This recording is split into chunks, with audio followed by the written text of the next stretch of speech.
ver e este aula aí, vou fazer uma revisão para o direito constitucional, é onde o professor tem passado. A gente vai começar em nacionalidade, artigo 12 da Constituição Federal, trata primeiramente ali dos brasileiros natos, aqueles que já são nascidos no Brasil, mesmo que os pais sejam estrangeiros, serão brasileiros natos. A não ser que os pais estejam a serviço do país estrangeiro. Então, por exemplo, vem ali pai da Inglaterra, vamos supor, né? A serviço do país inglês, e eles vêm aqui para o Brasil e aí acaba tendo o filho, por exemplo, aí nesse caso não. Mas são estrangeiros, vieram de um país de fora para o Brasil e ocorreu aqui o nascimento da criança, a criança se torna brasileiro nato. Depois disso, ainda nascidos no exterior, sendo o pai ou a mãe brasileira. Só que aí, nesse caso, é na situação em que o pai ou a mãe está a serviço do Brasil. Então, o pai foi para o estrangeiro, sendo, né, sendo ali numa viagem oficial, que a gente chama, ou então trabalhando em nome do país do Brasil, e a mãe acaba tendo o filho fora do país. Nesse caso, a criança terá a nacionalidade brasileira também. Depois, os nascidos no exterior, porém, aí nesse caso, o pai ou a mãe, ou os dois, não estão a serviço do Brasil, mas eles só resolveram morar lá naquele lugar. Nesse caso, será necessário que o filho seja registrado em repartição brasileira e venha morar no Brasil. Depois que ele morar no Brasil, opte pela nacionalidade brasileira, que é a nacionalidade potestativa, que nós chamamos. Como funciona? Depois da maioridade da criança, ela morando no Brasil por algum tempo, ela escolha ter a nacionalidade brasileira também. Nesse padrão, nós seguimos dois princípios, então. O Brasil segue dois princípios: o ius solis e o ius sanguinis. O ius sanguinis, ou seja, o direito de nacionalidade pelo sangue, pelo gene dos pais, ou seja, o pai e a mãe é brasileiro, então o filho torna-se brasileiro nato. Ou ius solis, né, no território, nasce no território e assim por diante. Depois disso, o inciso 2 trata dos brasileiros naturalizados, são estrangeiros de países da língua portuguesa, depois de morarem no Brasil por um ano, ininterruptos, tendo uma moralidade, sendo idôneos, né, tendo idoneidade moral. Ou seja, estrangeiros que falam a língua portuguesa, moram aqui no Brasil por um ano e vivem de maneira ininterrupta dentro desse um ano, ou seja, eles não poderão ficar 3 meses, depois volta para o lugar de onde eles estavam, ou para outro lugar, moram lá mais 3 meses, depois volta para cá, fica mais 2 meses, não. Eles precisam ter moradia no Brasil fixa, no Brasil por um ano, ininterruptos. E que sejam idôneos também, ou seja, que a vida deles seja exemplar, como um homem médio, que a gente aprende no primeiro ano da faculdade. E depois disso, nós vamos falar da naturalização um pouco mais para frente, mas essa é uma característica da naturalização ordinária. E existe a outra naturalização, que são de estrangeiros de qualquer nação, ou seja, que falem qualquer idioma, residentes no Brasil por mais de 15 anos, ou seja, eles vivem mais de 15 anos no Brasil e não têm condenação penal alguma e que também expressamente desejam a nacionalidade brasileira, ou seja, a nacionalidade precisa ser o desejo da nacionalidade precisa ser expressa, ele precisa entrar como um pedido de naturalização e assim por diante.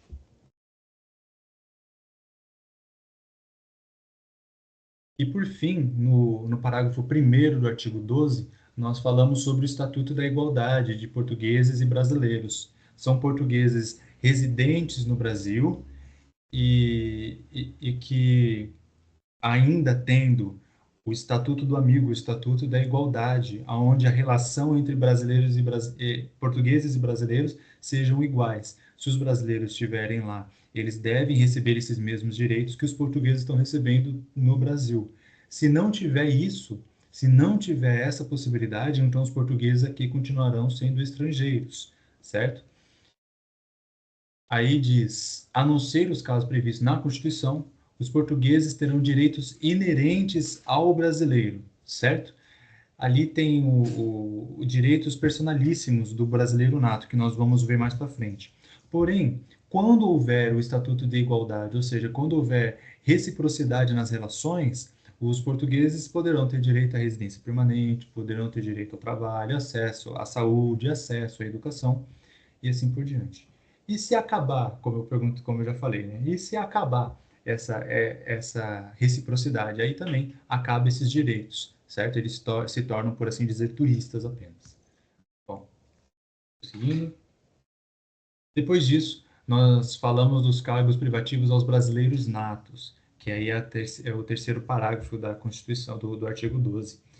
Como eu disse, existem direitos que são vetados para apenas os brasileiros natos, certo? São apenas deles, não podem ser de outros estrangeiros, nem naturalizados, nem os portugueses com o direito à reciprocidade, que é o presidente e o vice-presidente da República, ou seja, só pode se eleger a presidência e a vice-presidência da República os brasileiros natos, naqueles modos que nós lemos anteriormente. O presidente da Câmara dos Deputados, o presidente do Senado Federal, ministros do STF, todos os ministros do STF são brasileiros natos. E ter carreira diplomática. Ser secretário de primeira, segunda e terceira, conselheiro, ministros de primeira e segunda classe, embaixadores, cônsul, encarregado de negócios, toda a carreira diplomática é exclusiva de brasileiros natos, não podendo brasileiros naturalizados e nem portugueses, mesmo que no Estatuto da Igualdade. Além disso, o oficial das Forças Armadas e o ministro de Estado da Defesa.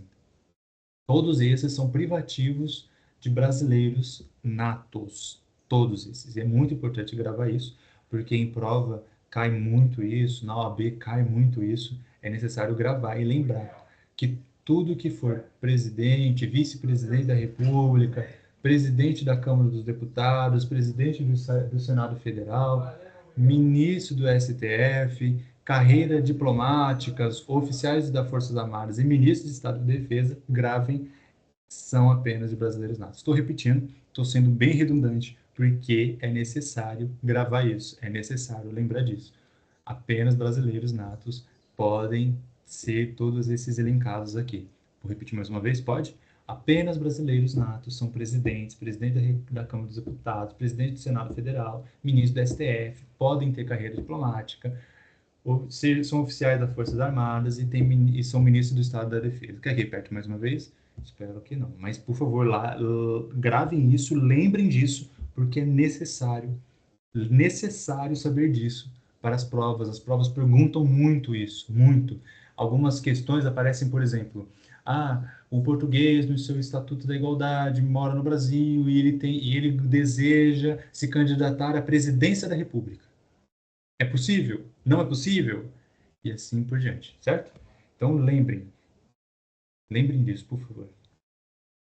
E aí nós vamos encerrando o artigo 12, no seu quarto parágrafo, sobre a perda da nacionalidade, certo? E nós temos ali, então, o cancelamento da naturalização, ou seja, aquele estrangeiro que deseja se naturalizar perde a sua naturalização por decisão judicial em razão de fraude no processo da naturalização, ou seja, ali no processo de se naturalizar, ele frauda alguma coisa, frauda algum documento e assim por diante. Ou então, caso ele tenha atentado, ali está escrito atentado, mas não existe atentado, é atentado, peço perdão. Atentado contra o Estado Democrático ou a ordem constitucional. Se ele busca realizar um golpe militar, por exemplo, sei lá, ou um golpe contra o Estado Democrático de Direito, ou contra a ordem constitucional, ele perde a sua nacionalidade. Apenas naturalizações, apenas brasileiros naturalizados, tá bom? E também pode ocorrer em relação a pedidos expressos. Ali temos uma seção dos apátridas. O Brasil vai permitir que um naturalizado, como eu posso dizer, um naturalizado entregue, cancele a sua nacionalidade, a não ser que ele entregando a sua nacionalidade, ele se torne uma apátrida. Se ele se tornar uma apátrida, não será possível essa, essa, essa, essa renúncia. Estava procurando a palavra, tá bom? Então, se o estrangeiro naturalizado, renunciando à nacionalidade brasileira, se tornará uma apátrida, não haverá possibilidade da sua renúncia, certo? Apátridas, não sei se o professor Antônio explicou, mas apátridas são aqueles que não têm naturalização, não têm nacionalidade em lugar nenhum, certo? Acontece muito quando cancela não, perdão, mas acontece muito quando há uma perda de nação, um país deixa de ser uma nação, ou, enfim, ou desmembra aquele local, ou ele passa a fazer parte de um outro país, se tornam-se os apátridas, certo? Tem até um filme do Tom Hanks, se eu não me engano, eu acho que é O Terminal, aí ele se torna uma apátrida. Assim que ele chega, assim que ele chega no terminal do aeroporto, né? Quando ele chega no aeroporto, o país dele deixa de existir. E aí ele não pode ir para lugar nenhum, porque porque ele não pode voltar para o lugar dele, né? Porque não há mais o lugar dele, e ele também não pode entrar no país, né? Ele não pode entrar no país porque ele não tem uma nação, e aí o país não permitia a entrada de apátridas. Muito interessante. Vamos para o próximo, então. Aí nós vamos falar da nova lei de imigração, Lei 13.445 de 2017. Anterior a ela existia a Lei 6.815 de 1980 e a Lei mais recente ainda, talvez a primeira, a de 818, de 1949, muito antigas.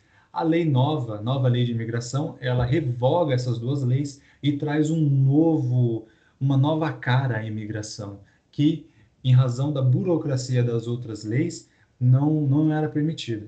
Então, nessa nova lei, há um combate severo à xenofobia e deportações coletivas. Acontecia muito naquela época de um grupo inteiro ser deportado sem razão nenhuma. Enfim, isso acaba sendo encerrado nessa nova lei, sim? Sem razão nenhuma, que eu quero dizer, sem motivos aparentes a não ser da tal nacionalidade, né? Então, um povo inteiro era deportado porque simplesmente era daquele povo. Isso não existe mais. Depois nós temos a proteção ao imigrante no artigo 3º, se vocês forem ler, é muito interessante, muito bom. Eu estava até trazendo aqui, deixa eu ver se eu consigo abrir aqui para vocês. Aqui, ó, tá a lei aqui, artigo 3º, aí mostra, a política migratória brasileira rege-se pelos seguintes princípios e diretrizes. E aí tem uma centena de incisos, né, que falam sobre essa parte da proteção ao imigrante. Muito importante que vocês leiam.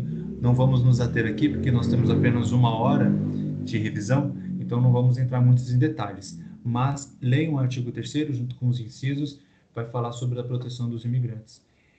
Também, nessa mesma lei, ela facilita a regularização, desburocratiza a regularização dos vistos, das migrações e protege também os direitos humanos, certo? Fazendo com que as pessoas possam ter livre curso no mundo, no continente, entre os países e assim por diante. E também desburocratiza os procedimentos de naturalização, certo? Permitindo agora, aqui no artigo 6472 da própria lei, traga a lei ordinária, traga a naturalização ordinária, que é aquela que nós falamos, a extraordinária, a especial e a provisória. Também é muito bom que vocês leiam, procurem saber. A ordinária é aquela que nós falamos de 1 ano, a extraordinária é aquela que nós falamos de 15 anos, a especial e a provisória também é menos falada, mas ela é muito importante. Vamos ver se a gente consegue abrir aqui. Está um pouco travando aqui, vamos só ver se carrega. Ah, perfeito, foi. Tá, aqui, 64. A naturalização pode ser ordinária, extraordinária, especial ou provisória.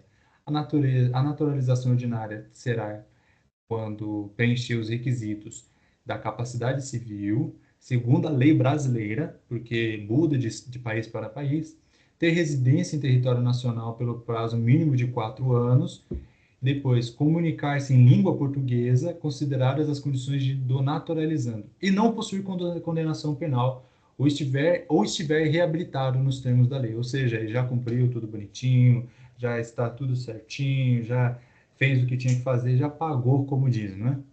E depois nós temos ali no artigo 66 o prazo de residência fixado no inciso 2 do caput do artigo 65 será reduzido para 1 ano se o naturalizado preencher quaisquer das seguintes condições, que ainda continua a naturalização ordinária.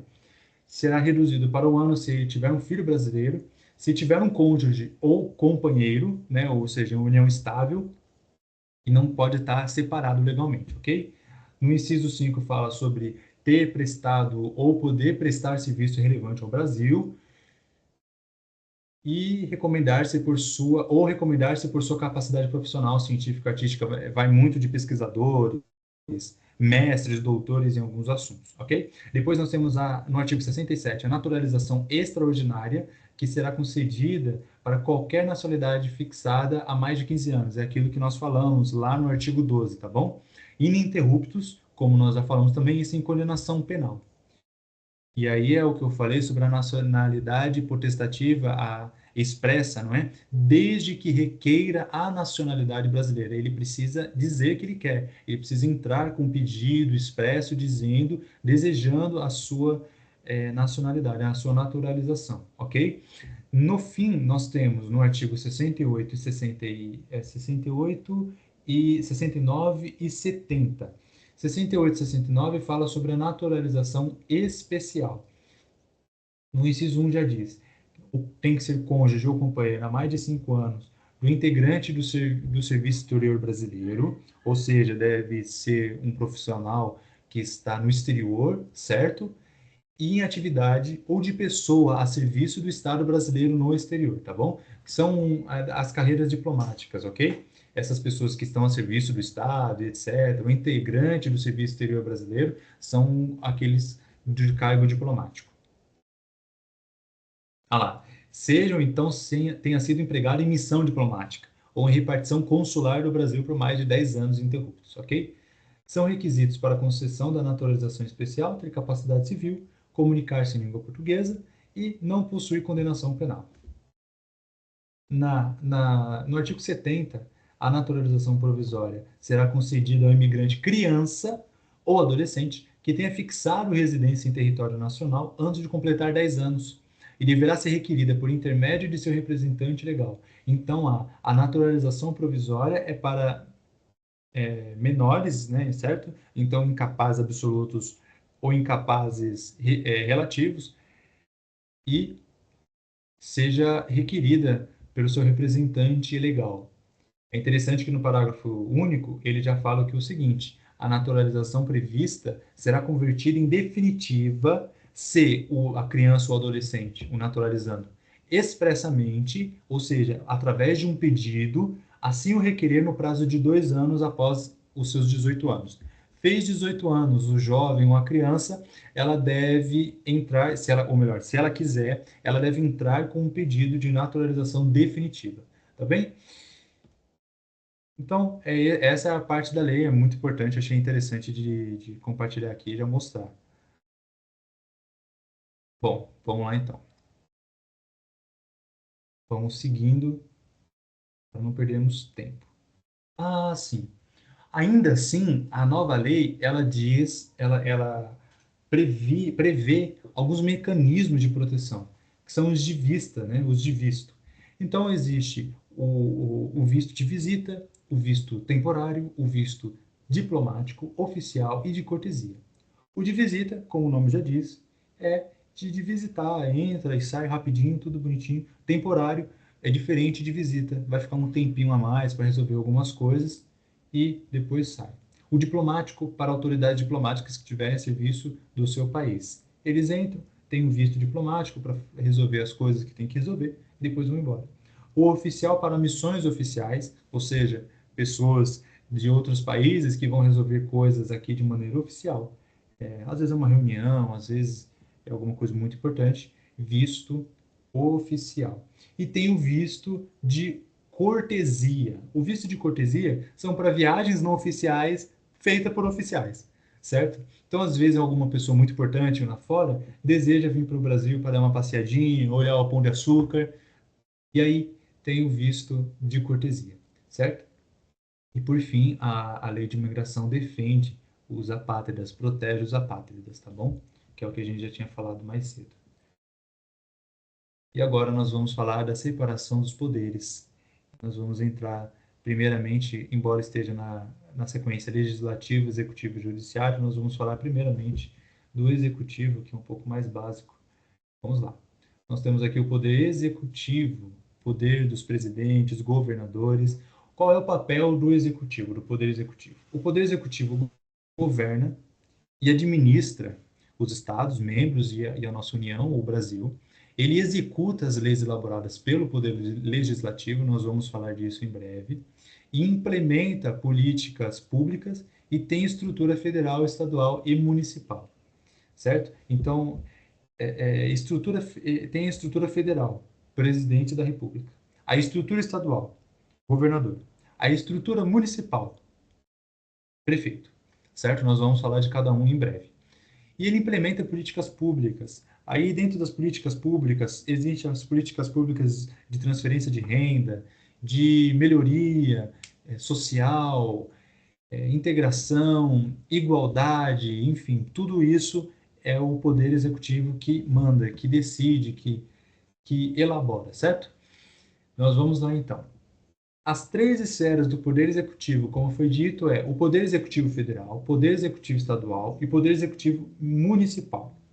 O Presidente da República, o governador, é o que exerce esse poder executivo, certo? O Presidente da República é auxiliado pelos seus ministros, escolhidos por ele. Então, existe ministro da Educação, ministro da Saúde, ministro do Meio Ambiente, da Cultura, é tudo escolhido pelo Presidente da República, tá?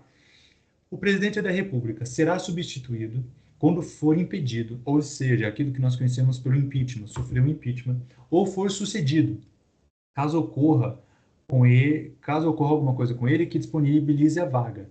Por exemplo, falecimento, ele está doente, alguma coisa assim.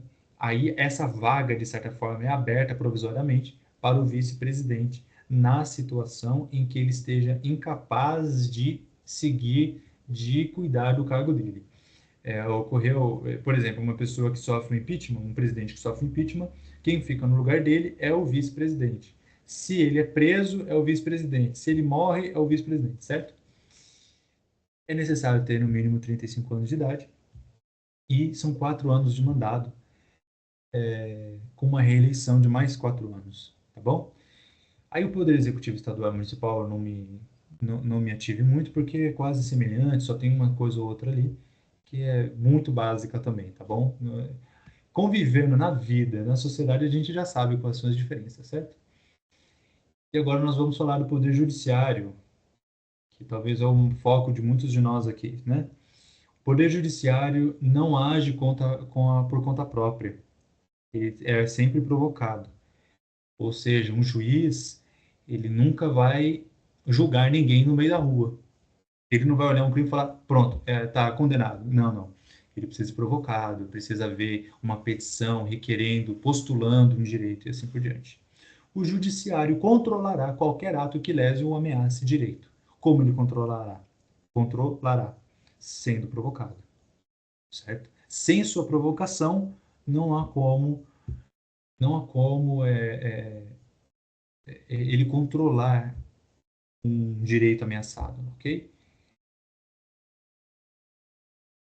A carreira do Poder Judiciário ou melhor, para entrar como juiz em primeira instância, é necessário ser por concurso público. Aí ele será designado para tribunais regionais federais ou Tribunal de Justiça dos estados ou do Distrito Federal. É importante entender que para ser desembargador, para ser sim, desembargador apenas, ele precisa subir de nível, vamos assim dizer, tá? Usando palavras coloquiais, ele precisa subir de nível. Não há concurso público para desembargadores. Precisa ser juiz e tem toda uma linha cronológica, enfim, sucessória, é um pouco mais difícil, tá? Para ser ministro do STF, indicação. Indicação do presidente da República. O ministro do STF tem vitalicidade. Depois nós vamos chegar ali nas garantias do Poder Judiciário, tá bem? A Constituição Federal, é importante isso, porque ela prevê algumas vagas para tribunais, para membros do MP, promotores, né? E advogados, que têm mais de 10 anos de carreira e têm um notório sobre o jurídico, tá bom? Agora vamos falar das garantias dos magistrados. Como eu disse, eles têm vitalicidade, ou seja, depois de 2 anos, depois do estágio probatório, ele torna-se vitalício no cargo. Esse estágio probatório é um estágio para avaliar o seu exercício efetivo, certo? Então ele passa por esse momento aí, esse estágio, e depois que ele passar por esses 2 anos, ele recebe a vitalicidade do seu cargo. Inamovibilidade. O juiz só sairá do cargo se ele quiser ou se ocorrer ali uma aposentadoria compulsória por alguma razão em relação ao interesse público. Então, não há a possibilidade de ele ser demitido como uma empresa privada. O juiz, ele sairá se ele quiser e ele se aposentará por tempo ou compulsoriamente. É o que está escrito ali. Poderá ser aposentado em razão de interesse público através de voto na maioria dos membros do tribunal ou CNJ, Congresso Nacional de Justiça, tendo o magistrado direito à ampla defesa, ou seja, o juiz ainda poderá se defender daquilo, mas ele será aposentado compulsoriamente através de interesse público, certo? Por voto da maioria do CNJ, ok? E depois a irredutibilidade dos subsídios, ou seja, ele nunca vai ganhar menos, e, enfim, isso eu nem preciso colocar nada porque já é dedutível, né? Algumas vedações dos magistrados são exercer qualquer outro cargo ou função, a não ser a do magistério, ele poderá ser professor, então ele poderá acumular as funções de juiz e as funções de professor, mas ele não poderá ter outras profissões, contador, advogado, médico, não, ele só pode ser juiz e ele só pode ser professor juntamente, um ao outro, tá? Mesmo que ele tenha tempo, mesmo que ele tenha tempo, mesmo que ele esteja ocasiando a vaga, ele só pode ser juiz e professor, ou só juiz, enfim.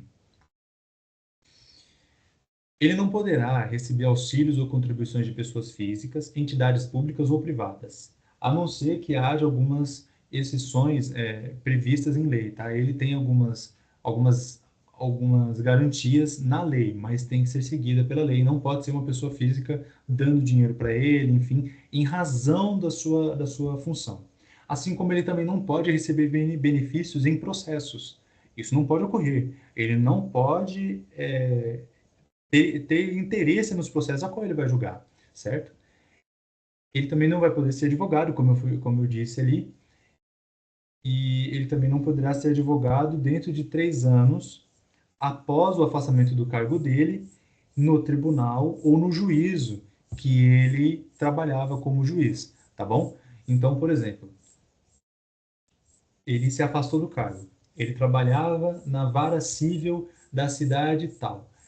Durante 3 anos, ele não pode ter processos como advogado, advogar em processos que estejam tramitando naquele local que ele trabalhava, tá bom?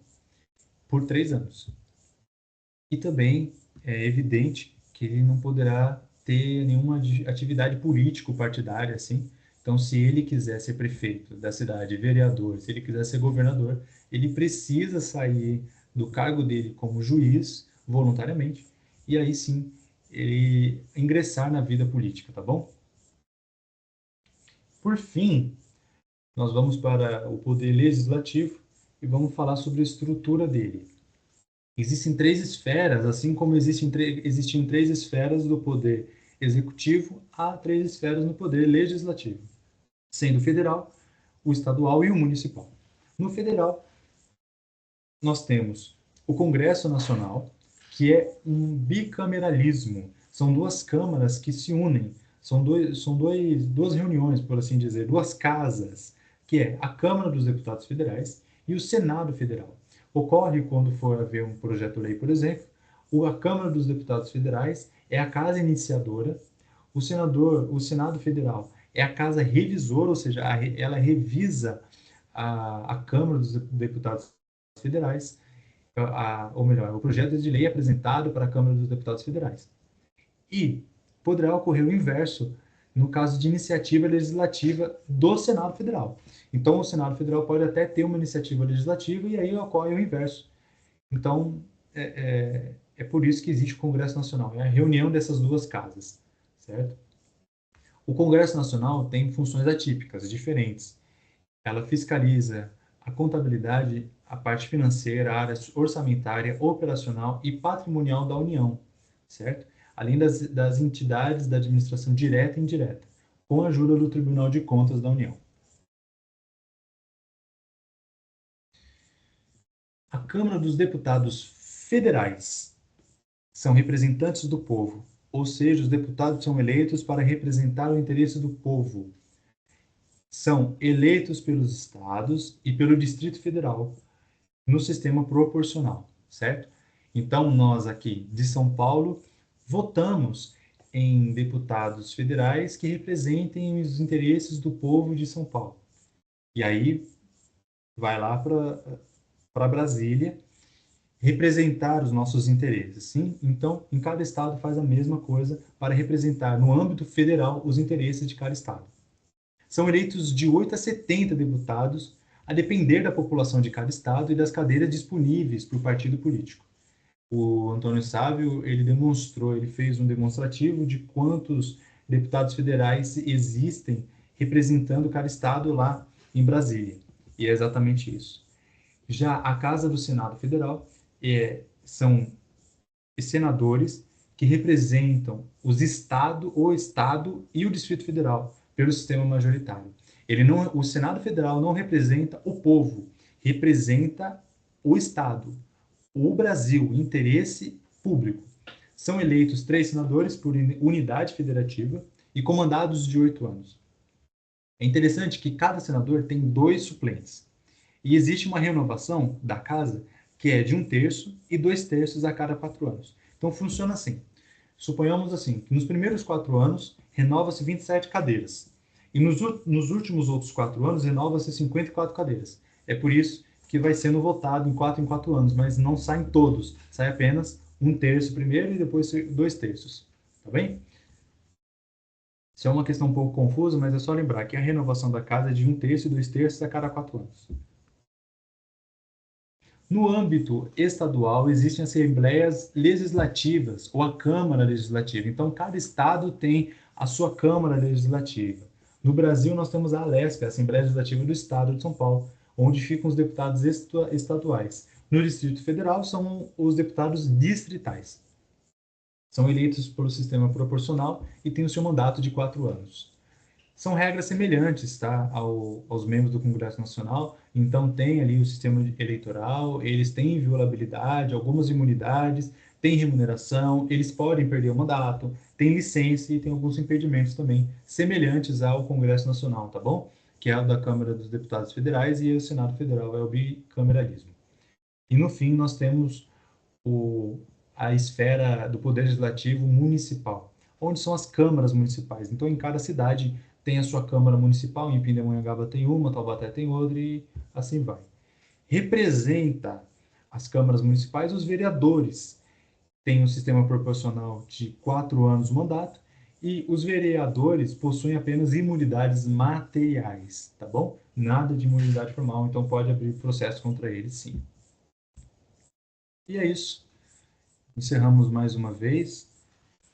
As outras partes, a outra parte da matéria em que o professor Sábio parou, eu prefiro esperar que ele dê continuidade e assim, no próximo sábado, nós continuamos da onde ele tiver explicado.